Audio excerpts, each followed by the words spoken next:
Hello বন্ধুরা, বাবুলা কিচেনে তোমাদের স্বাগত। আজকে আমি বানাচ্ছি আলু টিকিয়া। তাই জন্য দেখো আমি কী নিয়েছি। এখানে সেদ্ধ করে ম্যাশ করা আলু নিয়েছি। এখানে 3টে স্লাইস পাউরুটি। আমি একটু ধারগুলোকে বাদ দিয়ে জলে ভিজিয়ে জলটা চিপে বের করে দিয়েছি।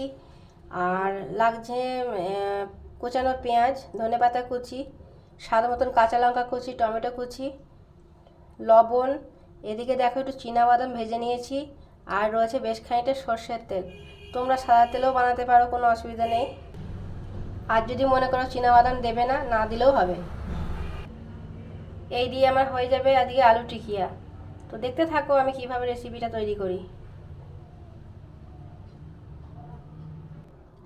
তো বন্ধুরা, প্রথমে দেখো আমি একটা বোল নিয়ে নিয়েছি। এবার আমি একে একে সমস্ত উপকরণগুলো একসঙ্গে নিয়ে নেব, দিয়ে মিশিয়ে নেব। ফার্স্ট আমি নিলাম দেখো ম্যাশ করা আলুটা। এরপর দেখো ভাজা চিনেবাদামটা নিয়ে নিলাম। তার সাথে টমেটো কুচি, কাঁচা লঙ্কা কুচিটাও দিয়ে দিলাম। দিচ্ছি বেশ খানিকটা কুচানো পেঁয়াজ, আর তার সাথে একটু ধনেপাতা কুচানো, স্বাদ মতন লবণ, আর স্লাইস পাউরুটিগুলো দেখো হাতে করে ম্যাশ করে নিচ্ছি। দিয়ে আমি সমস্ত উপকরণ একসঙ্গে মাখিয়ে নেব খুব ভালো করে। মাখিয়ে আমি টিকিয়ার আকারে এগুলোকে তৈরি করে নেব। তো দেখতে থাকো বন্ধুরা। দেখো আমি এই বোলের মধ্যে যে উপকরণগুলো সব একসঙ্গে নিয়েছিলাম সব হাতে করে মেখে নিয়েছি ভালো করে। এবার এর সঙ্গে আমি সামান্য পরিমাণে চালের গুঁড়ো অ্যাড করছি এবং এটাকেও আমি ভালো করে এর সাথে ম্যাশ করে নেব।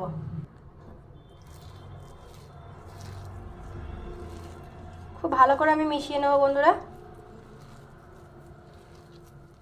তারপর আমি টিকিয়ার আকারে এগুলোকে গড়ে নেব।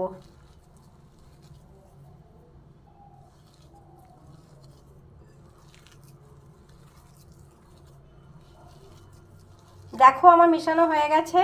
এবার আমি টিকিয়ার আকারে গড়ে নেব। বন্ধুরা দেখো আমি হাতে করে আলু টিকিয়াগুলো একটা শেপ দিয়ে নিয়েছি। তো এবার আমি শ্যালো ফ্রাই করে নেব। অল্প তেলে আমি এটাকে ভেজে নেব, নিভু মাঝারি আঁচ করে। তো তোমরা দেখতে থাকো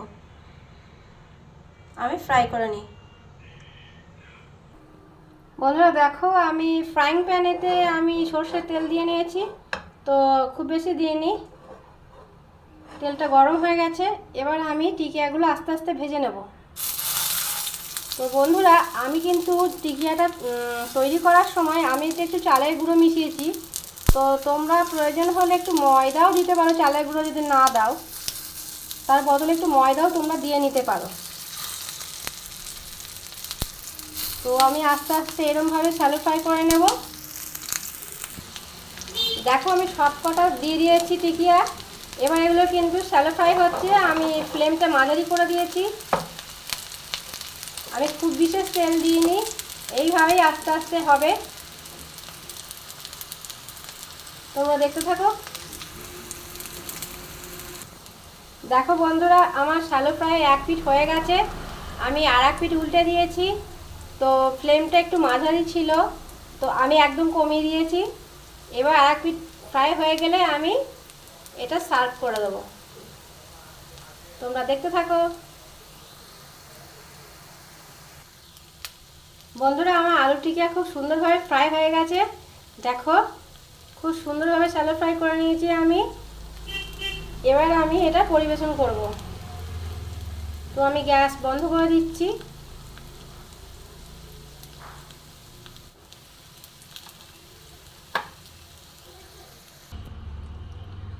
দেখো আমার আলুর টিকিয়া হয়ে গেছে, আমি সার্ভ করে দিয়েছি। সুস্বাদু আলুর টিকিয়া টমেটো কেচাপের সাথে আমি পরিবেশন করেছি। তো তোমরা অবশ্যই একবার বাড়িতে বানিয়ে খেয়ে দেখো। আশা করছি তোমাদের সকলের খুব ভালো লাগবে। আর আমার চ্যানেলটা সাবস্ক্রাইব করো। আমি আবার নতুন রেসিপি নিয়ে চলে আসবো তোমাদের সামনে। সকলে ভালো থেকো, দেখা হচ্ছে আবার পরে।